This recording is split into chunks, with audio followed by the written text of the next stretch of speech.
Let's start today's lecture है। कितने questions किए हमने? ये जो पहली एक्सरसाइज है ये बहुत इंपॉर्टेंट है, ठीक है, क्योंकि बाकी जो भी एक्सरसाइज हैं उसमें ये एक्सरसाइज कंटिन्यूअसली इस्तेमाल होगी, ये बात याद। और इस चैप्टर पे, इंटीग्रेशन पे, चैप्टर नंबर 7 पे कुछ एक दो चैप्टर और भी डिपेंडेंट हैं, इसलिए ये अच्छी तरह से सीखो, ठीक है।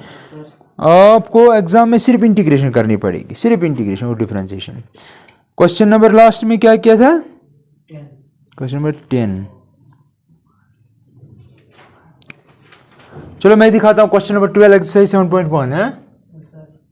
Exercise 7.1 question number 12। Question number 12 कह रहा है you have to integrate x cube plus 3x plus 4 whole divided by under root of x। इसकी इंटीग्रेशन करनी है, यूज करना है वही जो हमने सीखा है आज तक इंटीग्रेशन में, ठीक है। अब देखो यहां पे दिस इज इक्वल टू, क्या कोई फार्मूला ऐसी है जहां पे ये एक ऊपर फंक्शन दूसरी फंक्शन नीचे जाने के बाई जी, क्या इसी कोई इंटीग्रेशन नहीं सीखे हमने क्या सीखा आज तक? इंटीग्रेशन साइन क्या है, कॉस क्या है, सेक क्या है, वो सब याद रखना। यहाँ पे आपने एक और इंटीग्रेशन सीखे, that is X raised power N. ये जनरल की मैं बात कर रहा हूँ। एन नॉट इक्वल टू -1, यानी कि एन को आप -1 नहीं दे सकते, बाकी कुछ भी दे सकते हो, ठीक है। तो जो भी यहाँ पे हो उसकी integration, X raise power N की इंटीग्रेशन हमेशा याद रखना आएगी एक्स रेज़्ड पावर, इसका ऐड करना है 1, डिवाइड करना है 1। यही मैं यूज करूंगा और ये आप देखेंगे ये फार्मूला बहुत जगह यूज होगी, ठीक है। पहले हमें तो x के पावर में कन्वर्ट करना है, क्या यहाँ पे ऊपर भी x है नीचे भी, तो हम क्या करेंगे, ये है डिवीजन में, ये है न्यूमरेटर में, ये इसको भी डिवीजन करेंगे, यहाँ पे भी अलग अलग करेंगे। मैं ऐसे लिखूंगा, आप देख लेना, X raised power 3 divided by x raised power, root का मतलब क्या हुआ पावर में, एक्स रेज़ ये है ना स्क्वायर रूट ऑफ x, इसका मतलब 1/2। अब देख लेना, यही इसको भी डिवीजन में, तो हम लिखेंगे plus 3x divided by x raised power 1/2 plus 4 divided by x raised power 1/2, यही है। अब देखो यहां पे है 3, तो मैं ऐसे लिख सकता हूं x raised power 3 into x raised power -1/2। समझ आया कैसे? ये ऊपर लिया, ठीक है, plus 3x rays power 1 into x raise power -1/2 plus 4x rays power -1। समझ आया? देखो that is equal two into, अभी मैं इंटीग्रेशन नहीं कर रहा हूं, अब मैं अलग अलग करूंगा। देखो कैसे, एक तो हम ये यूज करेंगे, याद रखना, दूसरा हम ये यूज करेंगे। अगर आपके पास इंटीग्रल है, यहाँ पे f of x plus G of x, इसका मतलब हुआ ये एक फंक्शन है, दूसरी फंक्शन है, यहाँ पे ऐड हो या सब्ट्रैक्ट हो, ठीक है, डरना नहीं है, आप अलग अलग कर सकते हो। F of X D x plus integral G of X. मेरी बात समझ रहे आप लोग? मैं कह रहा हूं कि अगर यहाँ पे प्लस हो या माइनस हो, आप अकॉर्डिंगली चूज करना। लेकिन अगर मल्टीप्लिकेशन हो फिर ऐसे नहीं कर सकते, अलग अलग नहीं कर सकते, ठीक है, ये इतना इजी नहीं है, ठीक। इसे बोलते हैं लीनियर प्रॉपर्टी ऑफ इंटीग्रल, इस इंटीग्रल की लीनियर प्रॉपर्टी याद रखना। अगर आप 3 फंक्शन है एफ प्लस जी प्लस एच, तो फिर 3 को अलग अलग करेंगे, 4 हो उन पे भी अलग है, 10 हो उन पे भी अलग अलग, ठीक है। यहाँ पे कितनी है? 3 है। सबसे पहले अभी मैं इंटीग्रेट नहीं करूंगा, मैं सबसे पहले इनको सिंपल पे करता हूं। बेसिस आर सेम, पावर को क्या करेंगे, ऐड करेंगे। 3 से -1/2 काटना है तो 5/2 आएगा। समझ गए कैसे? सीधे 3 - 1/2, यहाँ पे 1 है, इसको मल्टीपल करो, इसको इसके साथ डिवाइड बाई 2, तो आएगा 5/2, ठीक है। तो वही मैंने 3, 1 से आधा काटना है तो एक्स रेज़ पर आधा रह जाएगा, प्लस 4x रेज़ पर -1/2 डी है। अब करो अलग अलग इंटीग्रल, आप इसकी अलग है, तो हम करेंगे एक्स रेज़ पर 5/2 डी के साथ plus integral of 3x rays पर 1/2 dx plus integral of 4x raise पर -1/2 dx। समझ रहे मेरी बात? एक और मुझे याद आ रहा है, दैट इज इंटीग्रल ऑफ के, कांस्टेंट है, यहाँ पे अगर कोई भी फंक्शन हो, यहाँ पे अगर dx हो, के हम बाहर निकाल सकते, क्योंकि क्या है, कांस्टेंट है। तो आप बाहर निकाल सकते हो, आप लिख सकते हो एफ ऑफ एक्स। मैं इसलिए कह रहा हूं कि क्योंकि आपको यही फॉलो करना है। आपको ये मैं छोटी छोटी बातें बता रहा हूं और लॉजिक साथ बता रहा हूं। दैट इज इक्वल टू, करो, ये कौन से टाइप का इंटीग्रल है? इस टाइप का। एन की जगह क्या है? 5/2। तो किसके बराबर आएगा? एक्स रेज पर 5/2 प्लस 1 डिवाइडेड बाई बराबर प्लस, अब इसका करेंगे तो आएगा 3x raise power 1/2 plus 1 divide by 1/2 plus 1 plus, इसका भी 4 बाहर, x raise power -1/2 plus 1 -1/2 plus 1 और प्लस सबका एक ही सी में लिखूंगा। असल में तो हर एक के साथ एक एक सी, इसके साथ C1, इसके साथ C2, इसके साथ C3, फिर उन सीज का सम करेंगे, उसका मैंने नाम रखा C शॉर्ट में। That is equal to X raise पर, इसके डिवीजन में है 1, डिनोमिनेटर डिफरेंट है तो हम लिखेंगे cross multiple 7/2 right divide by, यहाँ पे भी आएगा क्या 7/2 plus 3 times x raise power 3/2 divide by 3/2 plus 4x raise power 1/2 divide by 1/2, समझना मेरे वक्त, plus C। That is equal to, ये 2 ऊपर चला जाएगा तो 2/7 एक्स रेज पावर 7/2 प्लस, अब देखो ये 3 और ये 3 कैंसिल, 2 ऊपर चला जाएगा तो 2x x raise power 3/2 plus, अब देखो 2 ऊपर चला जाएगा तो 8 बन जाएगा, 8x raise power 1/2 plus C इसका आंसर होगा। लिखो जल्दी जल्दी, बाकी सारी क्वेश्चन ऐसे कुछ मतलब आपको मिलेंगे ऐसे question.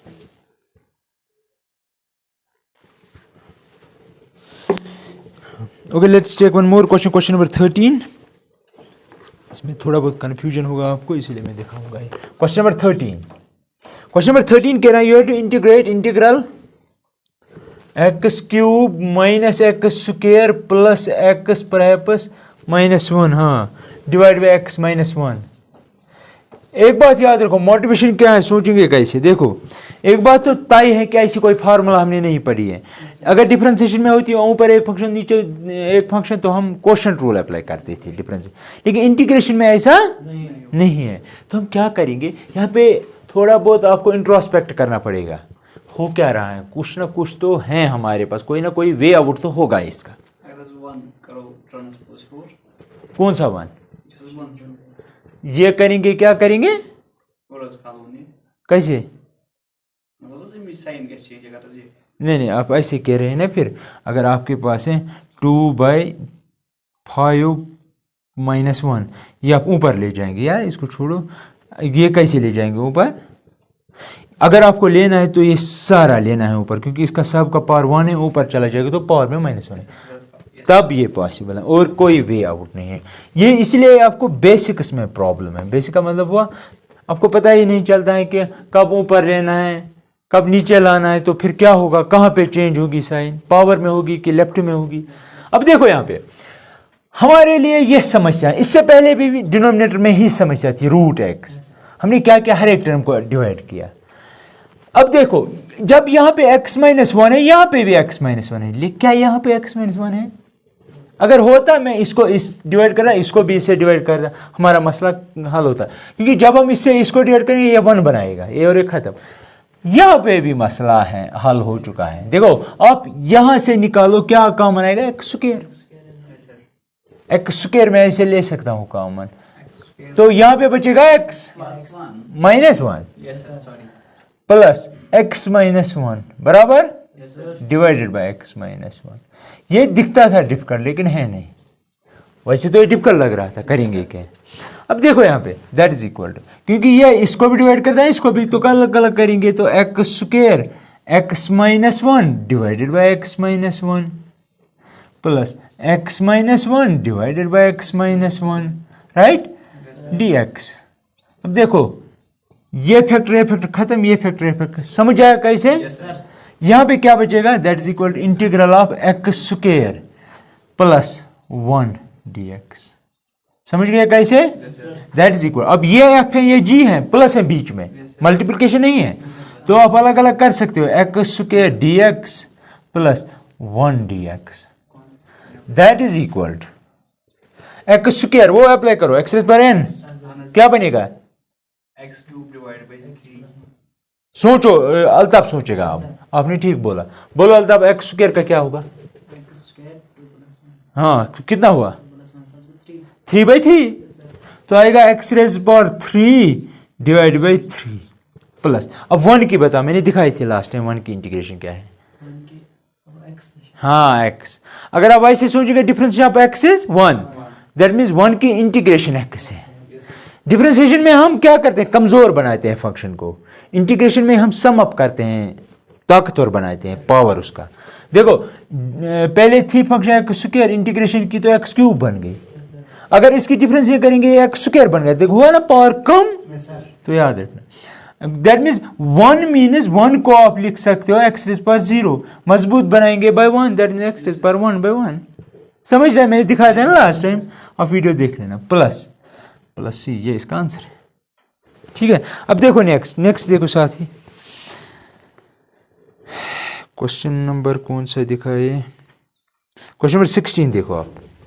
Question 16, integral 2x minus thrice cos x plus e raised power x dx।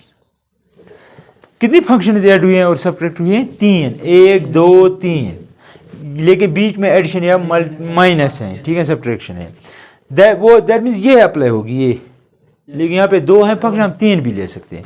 तो अलग अलग करेंगे तो हम लिखें, और साथ में ये भी अप्लाई होगा, यानी कांस्टेंट बार। कांस्टेंट क्या है? इसमें 2 है, इसमें 3 है, तो मैं साथ ये भी अप्लाई करूंगा। मैं ऐसे लिखूंगा x dx minus 3 times integral of cos x dx plus integral of e raised power x dx, that is equal to 2x square divide by 2। कोई शक? कॉस की डिफरेंशिएशन होती है माइनस साइन, लेकिन वो तो डिफरेंशिएशन, इंटीग्रेशन में उल्टा होता है। कॉस की इंटीग्रेशन होगी प्लस साइन। याद है ना आपके पास, है ना टेक्निक? देखो क्यों, D by d x of sine x क्या है ये पता है आपको, कॉस एक्स है ना, या प्लस सी भी लिख सकते। दैट मीन इसकी इंटीग्रेशन ये सारी होगी, that mean integral of cos x D x जो होगी वो होगी साइन एक्स प्लस सी, है ना? यही है ना आपकी छोटी छोटी फंक्शन, उसको याद रखने की जरूरत नहीं है, आपके पास टेक्निक है। अब डिफरेंस अगर आती है तो ये आएगा। दैट मीन इसकी आएगी minus thrice sine x plus ई रेज़ पर एक्स की, हाँ, प्लस सी। देखो नेक्स्ट क्वेश्चन नंबर 18 देखो, integral of sec x times sec x plus tan x dx। हाँ यही है। अब देखो हमें पता ही नहीं, ये sec x और ये सारा मल्टीप्लिकेशन में है। मैंने पहले ही कहा कि मल्टीप्लिकेशन के लिए हमारे पास अभी कोई फार्मूला नहीं है, दैट मीन हमें कुछ मैनिपुलेशंस करनी पड़ेगी। हम मल्टीपल करेंगे सीधे, जिस तरह यहाँ पे डिवाइड करना पड़ा किसी जगह। अगर इसी तरह अगर यहाँ पे root x times x plus 5 हो तो आपको सबसे पहले उससे उनको मल्टीपल करना पड़ेगा। तो दैट मीन्स हमारे पास आएगा integral of sec square x, sec into sec square x plus sec into tan is sec x tan x। अब डिफरेंशिएशन पे चले जाओ, पहले हम अलग अलग करेंगे। अब है ना ये एफ या जी, तो ये अप्लाई करेंगे। That is equal to integral of sec square x D x plus integral of sec x tan x dx, that is equal. अब देखो आपको ये देखना है, जिस तरह यहां पे आपने देखा ये किसकी डिफरेंस है, साइन की थी, तो दैट मींस इसका इंटीग्रल इसके बराबर होगा। अब आप ऐसे सोचो, क्योंकि आपको इसका इंटीग्रल निकालना है। अब ये देखो sec स्क्वायर किसकी डिफरेंशिएशन है, tan x की डिफरेंशिएशन है sec स्क्वायर x। तो मैं यहां पे लिखूंगा, हमें पता है d by d x of tan x is sec square x, है ना? तो इसका मतलब क्या हुआ, integral of sec square x dx होगा फिर tan x प्लस सी। ठीक है? ओ मेरी बात समझो, ये छोटी छोटी बातें हैं। दैट मीन्स इसकी इंटीग्रेशन सीधे आएगी वो, तो that is tan x plus, अब देखो sec x tan x किसकी डिफरेंशिएशन है, किस फंक्शन की, हाँ किसकी, sec x की। sec x की अगर डिफरेंशिएशन करेंगे ना तो आपको डिफरेंशिएशन मिलेगी sec x tan x, ठीक है। तो उसका मतलब क्या हुआ, sec x tan x की इंटीग्रेशन क्या होगी फिर, sec x, राइट। तो क्योंकि हमें पता है d by d x of sec x जो है that is sec x tan x, यहां पे c भी लिखूंगा। तो इसका मतलब यह हुआ integral of sec x tan x dx जो है वो होगी sec x प्लस c। तो वही अप्लाई करो ना इसके बदले, तो दैट मीन्स sec x। कोई शक, लिखो जल्दी। लेकिन एक बात याद है, जो मैंने वो साइड में लिखा साथ साथ वो इंपॉर्टेंट है, अदरवाइज आपको अपहिल टास्क लगेगा। Okay, let us give it a try to question number 19। Question 19 देखो आप लोग। 19 कह रहा है कि integrate sec square x divided by cosec square x. है कोई फार्मूला आपके पास? Yes sir. कौन सी? नहीं, मुझे बताया इंटीग्रेशन में मैंने अभी तक कुछ बताया ऐसे कि रेशो ऑफ टू फंक्शन हो, नहीं बताया। तो इससे पहले क्वेश्चन में मैंने बताया कि you have to manipulate things. आपको कुछ इधर उधर करना है, ट्रिग्नोमेट्रिक फार्मूला यूज करना या कुछ और देखना है कैसे हमारा मसला हल होगा, ठीक है। तो सबसे पहले यहाँ पे सेक किसका रेसिप्रोकल है, कोसेक का, कॉस का। तो आप लिख सकते हो 1 by cos square x because of this square. Cosec के बदले लिख सकते हैं 1 बाई साइन स्क्वायर एक्स, और यहाँ पे है variable of integration that is equal integral of, ये ऊपर ये नीचे, तो आएगा ऐसे साइन स्क्वायर एक्स ओवर, अब आप कहेंगे सर ये तो टेन स्क्वायर एक्स बनेगा, फिर टेन स्क्वायर किसकी इंटीग्रेशन, उसकी इंटीग्रेशन क्या आएगी, वो फिर मसला बन जाता है, ठीक है। इसलिए हमें कुछ चालाकी यहाँ पे दिखानी पड़ेगी, ठीक है। आपको पता है कि आपको एक ट्रिग्नोमेट्रिक फार्मूला आइडेंटिटी पता है, sign square theta plus famous identity from trigonometry. मैं सारा कुछ कॉस में कन्वर्ट करूंगा या सारा कुछ साइन में कन्वर्ट करूंगा, बेहतर है कि मैं कॉस में ही कन्वर्ट करूं। अगर मैं ये कॉस स्क्वायर यहां पे या साइन स्क्वायर यहां पे रखूं, कॉस स्क्वायर को शिफ्ट करूं यहाँ पे 1 माइनस, तो साइन स्क्वायर के बदले मैं लिख सकता हूं 1 माइनस डिवाइडेड बाई अपना कॉस, सॉरी थीटा नहीं है एक्स है, तो यहां पे है कॉस स्क्वायर एक्स। कोई शक? No sir. क्योंकि यहां से आप लिख सकते हैं sine square theta is equal to 1 minus identically, ठीक है। इसके बदले मैंने यही इस्तेमाल किया, दैट इज इक्वल। अब देखो ये इसको भी डिवाइड कराएं, इसको भी, तो अलग अलग करेंगे, तो that means 1 by cos square x minus cos square x divide by cos square x. अब अलग अलग करो, सबसे पहले और खत्म। जब अलग अलग करेंगे 1 बाई कॉस क्या होता है, सेक, फिर से वापस सेक, क्योंकि इसके हमें पता है, ये देखो सीधे पता है, इसलिए मैंने ये किया, माइनस इंटीग्रल, यहाँ पे बचा 1 डी एक्स, इसकी इंटीग्रेशन पता है क्या है, 10 एक्स माइनस इसका x प्लस सी, ठीक है। इस तरह 20 देख लेना आप। क्वेश्चन नंबर 22 देखो, क्वेश्चन नंबर 22 इंपॉर्टेंट है, मुझे लगता है ऑब्जेक्टिव आएगा फिर से आपको, ये आया है किसी एग्जाम में। ये कह रहा है कि d by d x of f of x that is equal to 4x cube minus 3 by x raise power 4। अगर ये इसके बराबर है, ये क्वेश्चन वाला कहना है ये इसके बराबर इस तरह है, सच दैट मीन्स इस तरह कि अगर आप इस फंक्शन में x की जगह 2 देंगे ये 0 बन जाएगा, ठीक है। देन फाइंड, क्वेश्चन वाला कहना है फाइंड, फिर एफ ऑफ एक्स होगा क्या, इसका मतलब कौन सी फंक्शन ऐसी है जिसकी डिफरेंशिएशन अगर आप करेंगे ये आना चाहिए, और उस फंक्शन में अगर x की जगह 2 डालेंगे वो 0 बनना चाहिए। अब वो सब छोड़ो, मुझे ये बोलो, हमें एफ ऑफ एक्स निकालना है। हाँ, अब ये देखो, अब मैंने डेफिनेशन में ही बताया इंटीग्रेशन के derivative of this is this, that mean इसकी इंटीग्रेशन ये होगी। मेरी बात समझ रहे हो आप लोग? तो दैट मीन्स मैं यहाँ पे सी खुद ही ऐड करूँ क्योंकि कांस्टेंट ऑफ इंटीग्रेशन। या अगर आप नहीं तो फिर आप ऐसे लिख सकते हो विच एम्प्लॉय, इससे मैं कह रहा हूँ, इससे मुझे मिलेगा integration of, by definition of integration for, because integration and differentiation are reverse process of each other, -3 divided by x raised power 4 is equal to F of x plus C. C क्या है? बहुत important है, constant of integration. ये भी आपको वो पता चल जाए, कांस्टेंट ऑफ। एक बात याद रखना, जो आप इस थर्ड चैप्टर पढ़ेंगे ना इसमें, इस बुक में, वो ये इसकी एक झलक है, ये उसकी एक। इससे पहले आपके पास फंक्शन हुआ करती थी, आपको सीधे इंटीग्रेशन करनी होती थी, लेकिन यहां पे इंटीग्रेशन ये कह रहा है कि इसका डेरिवेटिव ये है।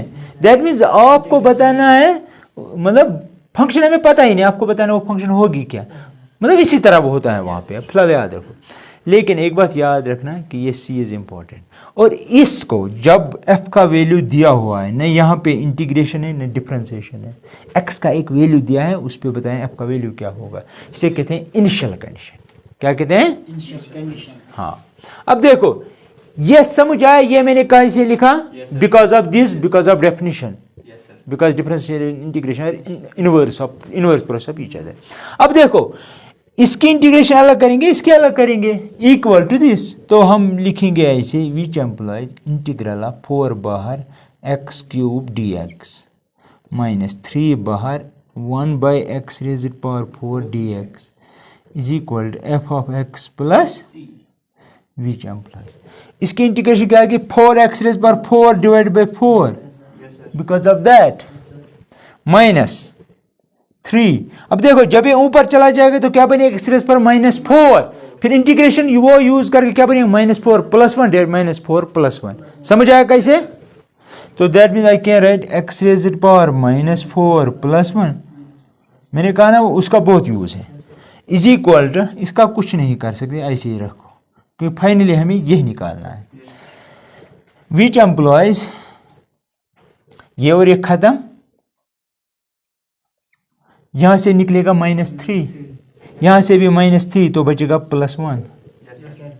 समझ गए कैसे? हाँ, यहां पे बचेगा X raised power -3 -4 + 1 -3 is equal to F of x plus C. कोई शक? लेकिन ये उसने वहां से कहा था अगर इसका डेरिवेटिव इसके बराबर है, और ये याद रखना कि अगर एक्स की जगह 2 देंगे तो एफ ऑफ 2 0 के बराबर है, तो वही मैं लिखूंगा, बट एफ ऑफ 2 जो है वो 0 होता है, तो दे दो ना यहाँ पे x की जगह 2। जब यहाँ पे देंगे 2, यहाँ पे भी देना पड़ेगा, यहाँ पे भी देना पड़ेगा, तो जब आप देंगे तो यहाँ पे मिलेगा आपको 2 raised power 4 plus 1 by 2 raised power 3। समझ आया कैसे? यह है ना एक्स रेज़ पावर -3, नीचे बनेगा 1 by x raise power 3 is equal to F of 2 plus C. लेकिन एफ ऑफ 2 क्या है?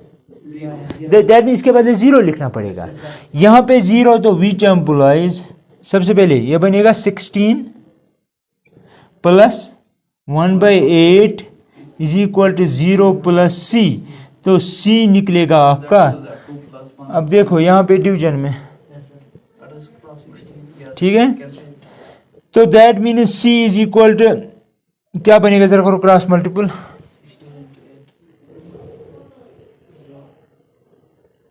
आंसर में क्या है, 1 मिनट में देख। हाँ आपको करना पड़ेगा, इसने भी किया। 8 बन लगभग 128 या 29। शाबाश। डिवाइड बाई 8, 8 दूनी 16, 8 से 48, 8 प्लस 1 करना पड़ेगा ना। जब इसको इसके साथ फिर करना पड़ेगा ना इनका ऐड, 129 बनेगा। सी का वैल्यू आ गया, ठीक है।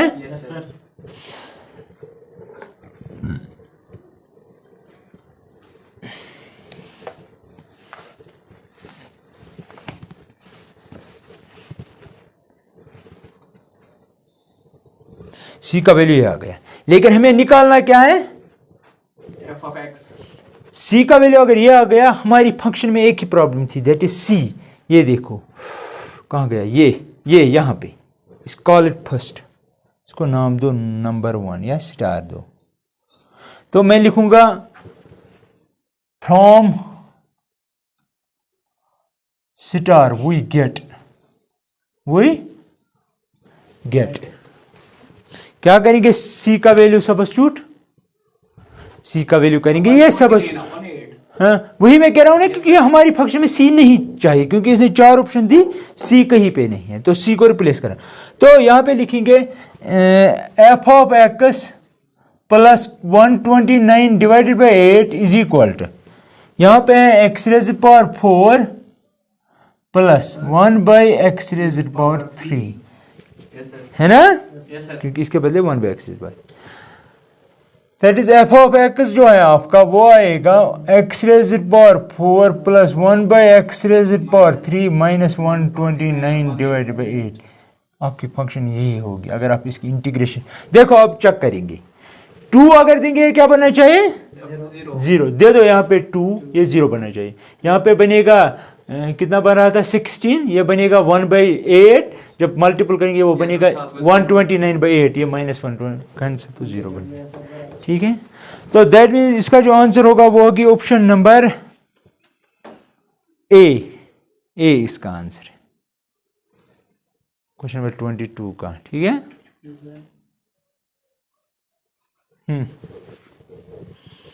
ये लो,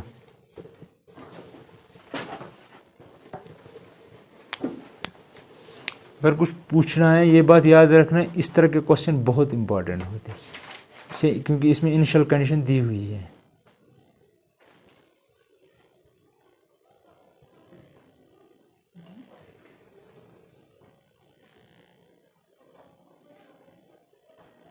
कुछ पूछना है, नो सर। चलो ठीक।